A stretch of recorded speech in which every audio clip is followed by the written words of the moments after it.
राधे राधे दोस्तों आपका स्वागत है आपके अपने YouTube चैनल ज्ञान गंगा पर। दोस्तों, आज हम आपकी सेवा में बड़ी ही सुंदर, बड़ी ही मनोरंजक, बड़ी ही प्रेरणादायक कहानी लेकर उपस्थित हैं। हमारी आज की कहानी है भाग्य का खेल।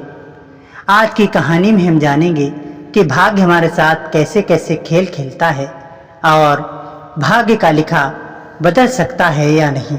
दोस्तों, कहानी में आगे बढ़ने से पहले आपसे हाथ जोड़कर निवेदन है कि चैनल पर नए हैं तो चैनल को सब्सक्राइब अवश्य कर लें। तो दोस्तों, आज की कहानी भाग्य का लेख प्रारंभ करते हैं।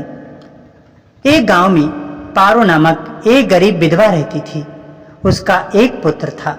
वह इतनी गरीब थी कि घर में 4 बर्तन भी ढंग से नहीं थे। लड़का कभी छोटा था। पारो ने बड़े प्यार से उसका नाम नसीब सिंह रखा था, मगर वह इतना बदनसीब था कि उसके पैदा होने के कुछ समय बाद ही एक बीमारी से उसके पिता की मृत्यु हो गई। पारो घरों में चौका बर्तन यदि करके उसे पाल रही थी। उसे पक्का विश्वास था कि नसीब सिंह बड़ा होकर उसके सारे संकट दूर कर देगा और उसका बुढ़ापा चैन से गुजरेगा। इसी आस में रात दिन मेहनत करके वह अपने बेटे को पाल रही थी। नसीब सिंह था तो छोटा, किंतु समझदार बहुत था।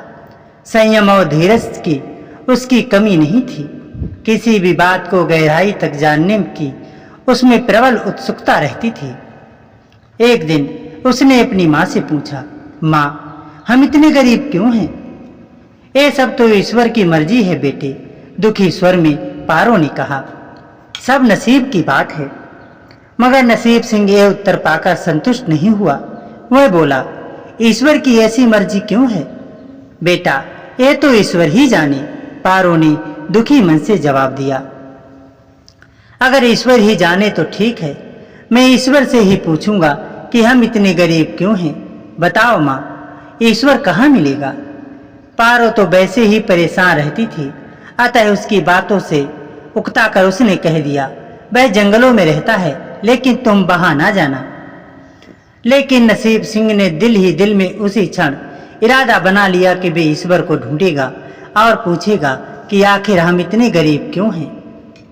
एक दिन वह जंगल की ओर चल दिया। जंगल घना और भयानक था। चलते चलते नसीब सिंह बुरी तरह थक गया, मगर भगवान की परछाई भी उसे दिखाई नहीं दी। अतः वह थक हार कर पत्थर की एक विशाल शिला पर जा बैठा और सोचने लगा कि भगवान तो यहाँ कहीं नहीं है, आखिर गरीबी दूर कैसे हो। तभी संयोगवश मृत्यु लोक का भ्रमण करते करते शिव पार्वती उधर ही आ निकले। उन्होंने बच्चे को वहां बैठे देखा तो उन्हें बड़ा आश्चर्य हुआ कि ये अबोध बालक इस बीहड़ जंगल में बैठा क्या कर रहा है।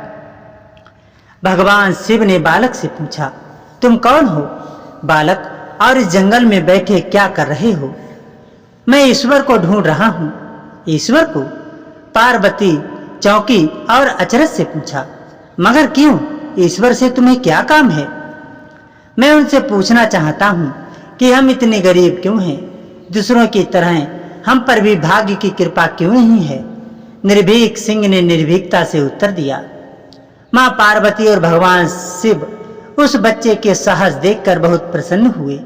माँ पार्वती को करुणा की सागर हैं। उन्हें उस बच्चे पर बड़ी दया आई और भगवान शिव से मुखातिब होकर बोली, प्रभु, इस बालक का कुछ कीजिए।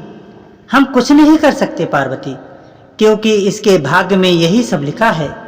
भाग्य देवता के लेख के अनुसार इसे ऐसा ही जीवन भोगना होगा, भगवान शिव ने पार्वती को उत्तर दिया। पार्वती बोली, नहीं नहीं स्वामी, आपको कुछ ना कुछ तो करना ही होगा। माँ पार्वती हट करने लगी। जिद ना करो पार्वती, यदि हम इसे कुछ दे भी दें तो वह इसके पास नहीं रुकेगा।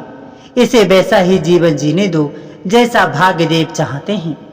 नहीं प्रभु, इसकी गरीबी दूर करने के लिए आपको इस पर कृपा करनी होगी। जब माँ पार्वती जिद करने लगी तो भगवान भोले शंकर ने बच्चे को एक हार दे दिया। हार पाकर नसीब सिंह बहुत प्रसन्न हुआ और खुशी खुशी अपने घर को चल दिया। माँ पार्वती संतुष्ट थीं कि उन्होंने एक अबोध बालक की मदद की और अब उसके दिन सुख से कटेंगे। लेकिन त्रिकालदर्शी भोले बाबा जानते थे कि ये हार उसके पास रहेगा नहीं। चलते चलते नसीब सिंह के पेट में अचानक दर्द उठ बैठा और वह सोच के लिए इधर उधर देखने लगा। उसने भगवान शिव का दिया हुआ हार पत्थर की शिला पर रख दिया और झोपड़ियों के पीछे चल दिया। तभी एक चील कहीं से उड़ती हुई आई और उस हार को उठा कर ले गई। अरे मेरा हार! सब कुछ भूलकर लड़का चील के पीछे भागा, मगर कब तक चील का पीछा करता, कैसे पकड़ता उसे। एक आध बार पत्थर उठाकर उसने चील को मारने की कोशिश की, किंतु चील अधिक ऊंचाई पर थी। कुछ ही पलों में चील उसकी नजरों से ओझल हो गई तो वह बड़ा दुखी हुआ और रोते रोते अपने घर की ओर चल दिया। घर पहुंचकर उसने माँ को सारी बात बताई, मगर पारो को उसकी बात पर बिल्कुल भी विश्वास नहीं हुआ।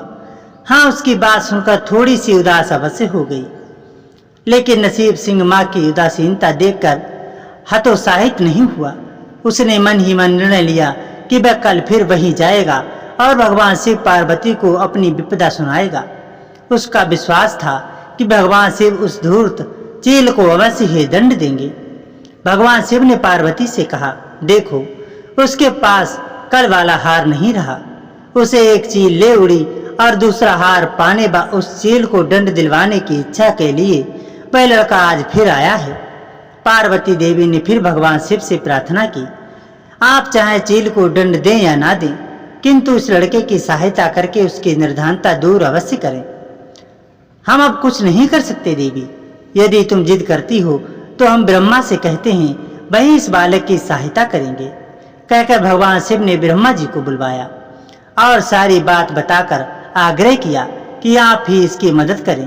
तब ब्रह्मा जी ने लड़के को हीरो की एक अंगूठी दे दी। लड़के ने अंगूठी जेब में रखी और खुशी खुशी अपने घर चल दिया। उसने सोच लिया था कि वह अब एक पल के लिए भी अंगूठी को अपने से अलग नहीं करेगा। चलते चलते अचानक उसे प्यास लगी। वह सरोवर के किनारे पहुंचा और जैसे ही वह चुल्लू भर पानी पीने के लिए झुका, वैसे उसकी जेब से अंगूठी निकलकर पानी में जा गिरी और इससे पहले कि वह उठाता, एक मछली उसे निगल गई। नसीब सिंह फिर रोते रोते घर आया और माँ को सारी बात बताई। बेटा, जब तक भाग्य में नहीं होता तब तक कोई चीज नहीं रुकेगी, माँ ने उसे दिलासा देते हुए कहा। जब भाग्य देवता खुश होंगे तो मिट्टी भी सोना बन जाएगी, मगर इस प्रकार किसी के देने से हमारी गरीबी दूर नहीं होगी। उसे समझाकर माँ अपने काम में लग गई, मगर नसीब सिंह भी हार मानने वाला नहीं था। उसने मन ही मन सोच लिया था कि वह कल फिर जाएगा। तीसरे दिन वह फिर जा पहुंचा। शिव और पार्वती उसका यह साहस देखकर बहुत खुश हुए। शिव जी ने इस बार ब्रह्मा जी के पास जाकर बात की कि वह लड़का तो बड़ा साहसी है, उसका कुछ उद्धार किया जाना चाहिए। तब ब्रह्मा जी ने सलाह दी कि हमें भगवान श्री हरि के पास चलना चाहिए, वहीं इसका कोई हल बताएंगे। अतः वह श्री हरि के पास जा पहुंचे। पूरी बात सुनकर भगवान विष्णु ने नसीब सिंह को कुछ हीरे दिए। हीरे पाकर वह खुश हुआ और इस बार बिना कहीं रुके उसने सीधे अपने घर जाने का निश्चय किया, क्योंकि 2 बार उसकी चीजें खो चुकी थीं। जब वह घर पहुंचा, माँ घर पर नहीं थी। अतः नसीब सिंह ने हीरे एक लोटे में रखकर कोने में छिपा दिए और माँ को ढूंढने निकल पड़ा। वह मन ही मन सोचने लगा कि अब माँ को किसी के घर काम करने की क्या आवश्यकता है, अब तो वह अमीर बन गए हैं। उधर पीछे से चोर उसके घर में घुसे और जो भी सामान हाथ लगा उसे लेकर भाग निकले। उस सामान में लोटा भी था जिसमें हीरे रखे थे। जब वह माँ के साथ वापस आया तो देखा कि हीरे गायब थे। इतना ही नहीं, घर का दूसरा सामान भी गायब था। अब तो उसकी माँ को बहुत गुस्सा आया। मैं बोली, क्यों मुझे नई नई कहानियां सुनाकर पागल बनाता रहता है? सारा दिन आवारों की तरह इधर उधर भटकता रहता है और शाम को पिटाई के डर से कोई नई कहानी सुना देता है। माँ की डांट सुनकर लड़का रोने लगा।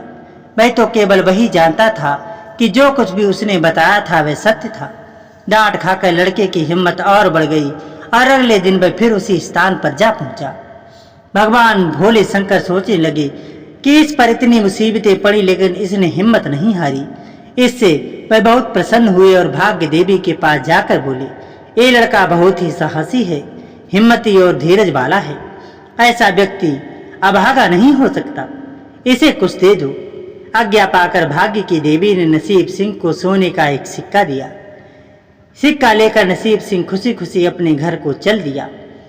जब उसने घर जाकर वह सिक्का अपनी माँ को दिया तो उसकी माँ बहुत खुश हुई। अब क्योंकि उन पर भाग्य की देवी की कृपा हो गई थी, अतः सारे काम ही अपने आप शुभ होने लगे। दूसरे दिन ही एक मछली वाला उसके गांव में मछली बेचने आया तो लड़के ने वही सिक्का देकर मछली खरीद ली।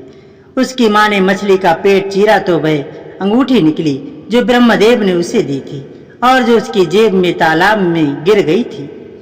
माँ ने अंगूठी संभाल कर रख ली और नसीब सिंह से बोली, जा बेटा, जंगल से थोड़ी लकड़ियां ले आ, आज घर में ईंधन बिल्कुल नहीं है। लड़का कुल्हाड़ी लेकर जंगल की ओर चल दिया। वहां जाकर जिस पेड़ पर लकड़ी काटने के लिए चढ़ा, वहां उसी चील का घोंसला था जो उसका हार उठाकर ले गई थी। लड़के ने देखा कि चील कहीं आसपास नहीं थी। नसीब सिंह ने अपना हार उठा लिया और जो भी थोड़ी बहुत लकड़ियां पेड़ के पास पड़ी हुई थी वही उठाकर घर की ओर चल दिया। माँ हार पाकर बहुत खुश हुई।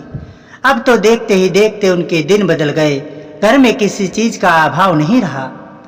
फिर ईश्वर की कुछ ऐसी करनी हुई, जो चोर उनके घर से हीरे चुरा कर ले गए थे, उन्हें सपने में महादेव ने चेतावनी दी कि जो हीरे उस लड़के के घर से चुरा कर लाए थे वह तुरंत वापस कर दो, वरना तुम्हारा सर्वनाश कर दूंगा।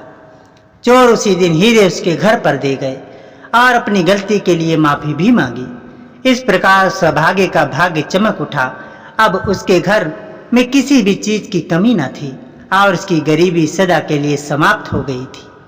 दोस्तों, इसीलिए कहते हैं कि भाग्य से ज्यादा और समय से पहले किसी को कुछ भी नहीं मिलता।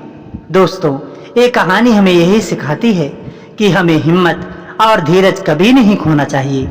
जो धैर्य बनाए रखता है और हिम्मत से अपने लक्ष्य की ओर बढ़ता रहता है, उसकी हार कभी नहीं होती और भगवान उसे कभी न कभी अपनी कृपा का पात्र अवश्य बनाते हैं। दोस्तों, आज की कहानी आपको कैसी लगी कमेंट में जरूर बताइएगा। साथ ही हमारे यूट्यूब चैनल ज्ञान गंगा पर हमसे नए जुड़ रहे हैं तो चैनल को सब्सक्राइब और वीडियो को लाइक जरूर कीजिएगा।